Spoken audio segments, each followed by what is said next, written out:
Hello, my friends. I'm Rick. This here see table. As you can see, we are still having some issues. Currently, I'm using the Logitech software that came with the camera I'm using for the down view. Without the access to the XSplit, I can't switch back and forth between cameras or add special effects or anything like that till after the fact. And I don't know how much of that I can add, in using that after the fact. Anyway, I was out at Jay's CD and Hobby a couple of weeks ago, or yeah, it was 2 weeks ago. Picked up a couple of decent used books. A couple looked literally brand new, and I kind of think it's because they were they were store copies, and they were chucking them out the door because they're discontinuing, or Wizard Coast is moving on from 5.0 edition.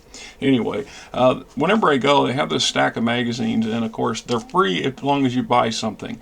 And I picked this one up out of General because it has the 40th anniversary for Battletech on it. So we're looking at the Game Trade magazine, or GTM, issue 292 for June, and it has a whole lot of different games and stuff. It really emphasizes just how much stuff's out here and available for play, and different styles and types: board games, role-playing games, video games.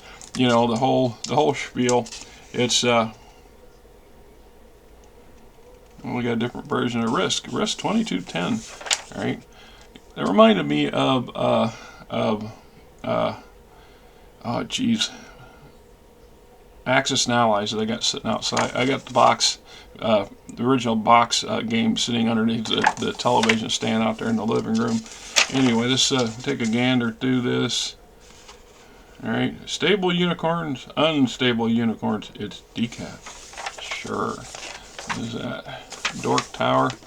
All right, Battletech Alpha Strike, which is basically what they're highlighting here. And I don't own Alpha Strike. It's a bit pricey, and I don't have the funds to just purchase it unless it shows up in a used or discount bin sometime in the future. I don't know when, if ever, I'll be able to buy it. I mean, I can get the PDF rules. I think actually that's been given to me, but the box set's it's not quite the same thing.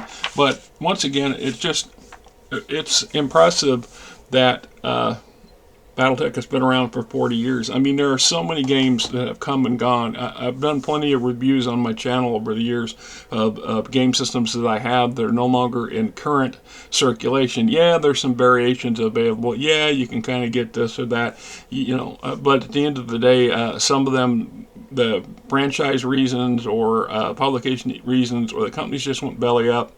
It's just what it is. Just kind of goes to show you the games that you love and play today may not be there 10 years from now or 20 years from now. So FASA, I was 18 years old when FASA first hit the shelves, and I know I've told this story before more than a few times. I was in Iber's Dungeon, although I don't think he was calling the store that at the time. It used to be at 42nd and University. There is a kind of a hoity-toity restaurant there now. It's a very nice place, don't be wrong. I go every 2 months to clean the Interceptor out front on the damn Monday. But so what are you doing? Some kind of okay, something just popped up and disappeared on this old laptop. Anyway, I was walked into the store as I usually did. Every payday I would go to Iber's. Back in the day I was getting paid every 2 weeks. So every 2 weeks I'd go to the game store and I'd drop $50, $60. And usually you could get one good core book, one lesser book or source book, and then a couple of bubble packs for minis and things like that. And that was quite usual for me. Or I would get 2 core books, because the core books back then were like $20. 25 was considered high, and so there were stuff even then that was highly expensive, and I didn't get them much that I wish I had. One that comes to mind because I was talking to books and something last night. If I think about it, I'll put a posting to his website. He's got some really good stuff about the Waterdeep box set and Undermountain. These were very expensive. I want to say that it was like $90 back in the mid 80s to get that box set, just to get the Waterdeep set. And I really wanted it, but I couldn't justify spending $90. That would have been almost a month's worth of other stuff I could have bought. And I also had the Judges Guild's Tyrannus, City States of the World Emperor, and the World Overlord, which are really well detailed in very large cities. And I had no issue with using them, and I still use them today when I get the opportunities to. So, you know, I passed up on them, and now the box sets and stuff, they're hideously expensive. If you can get the originals, and those who have them don't like to part with them, right? You know, it's kind of the same reason why we collect them. We do. The day comes when I, you know, pass on, and I don't have anybody who gives a rat's ass about my collection of crap.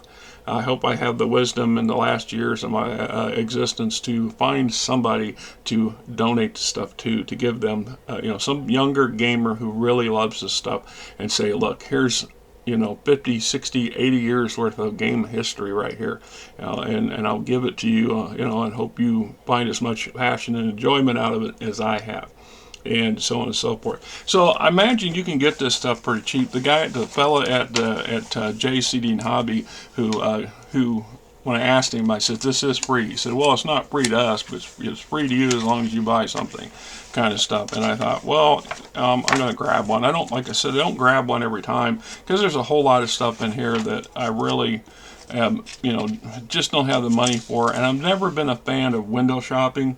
I mean, some people like to go and look and see things even though they know they can't afford to get them. That just makes me depressed, and I have issues with fighting depression on a regular basis, or having, lately it's not depression, it's freaking fighting, having panic attacks and things when I'm not sure how something unexpected comes up, and then I panic trying to figure out how the hell I'm supposed to fix it or pay for it, you know. So we have, and you can pre-order now, the G.I. Joe role-playing game, Intercontinental Adventures Faction in Action.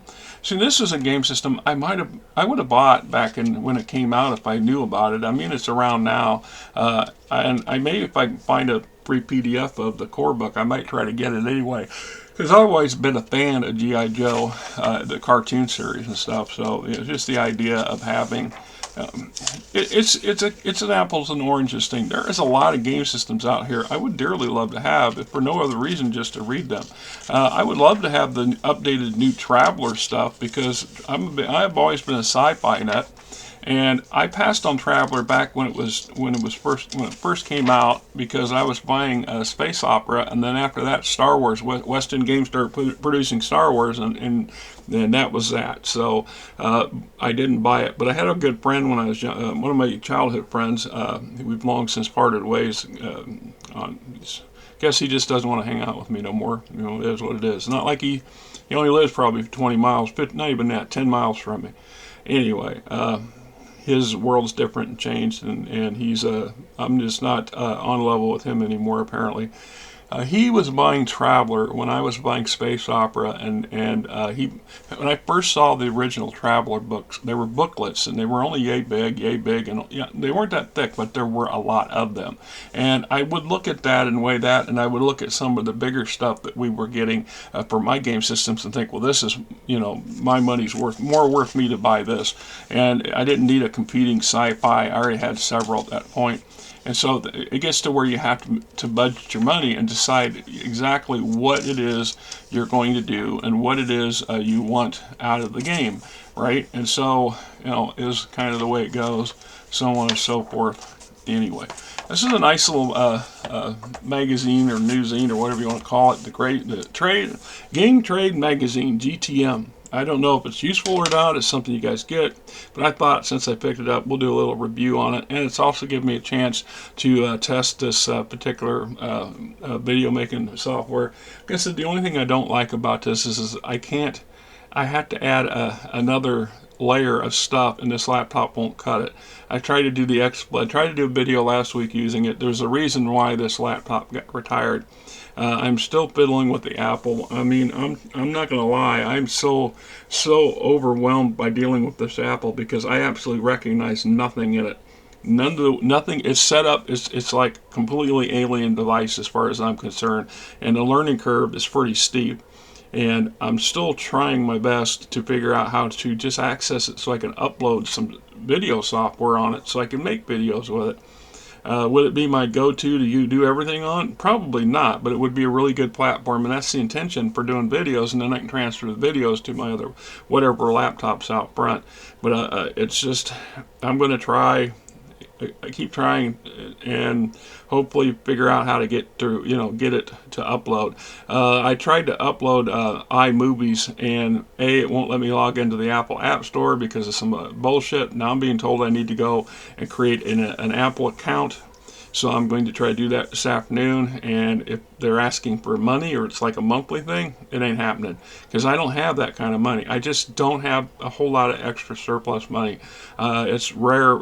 This last week and a half, I kind of went on a binge, so I've had to rein myself in again. I bought 5 books, 6, 7 books if you count the ones I ordered on the internet that should be showing up sometime this next week. And that's probably going to be my game budget for quite a while, unless I get another really long stretch of weeks with lots of overtime. It's just kind of the way it goes. So, it's just like the laptop. There's a couple places in town here that sell refurbished laptops, and I'm going to stop in at one place later this week, or in this coming week. I'm going to stop at this place out by Merle Hay and take a look at what they got, because if I can get a decent used laptop for under $100 that I can do videos on, that's probably what I'm going to go do, because I'm getting rather annoyed with trying to deal with new technology or old technology that I don't understand. I am just not that kind of tech guy. I'm just not tech savvy enough. Like some of you guys take that for granted, but I'm terrified of ruining something or screwing up something and making it so I can't do anything. Most of my personal time revolves around this computer or that computer, usually on YouTube, and I watch lots of YouTube channels and lots of hobby channels, and I comment quite vigorously in some of them, and it allows me to have some interesting conversations with some of the people, and sometimes the creators. Like last night, that was probably up till 2 a.m. Just like yesterday was a rare day for me and the wife.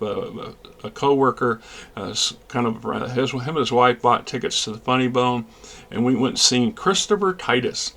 And I was having mixed thoughts on this fellow when I heard who it was, because I've seen the beginnings of a couple of his podcasts, and but then after I started listening to him, I was really laughing hard. It's probably been a long while since I've had that much, I don't say entertainment, but laughter. Anyway, so I was up late last night. I was talking to Books, and once again, I apologize for not memorizing the damn name, but I will probably try to put a link to his website. I highly recommend going and viewing it and subscribing to it if you haven't already. He's got some good material, and he's got a passion for the hobby that's quite parallel to mine, which is interesting. He's younger than me, probably by about 15 years, maybe a little more.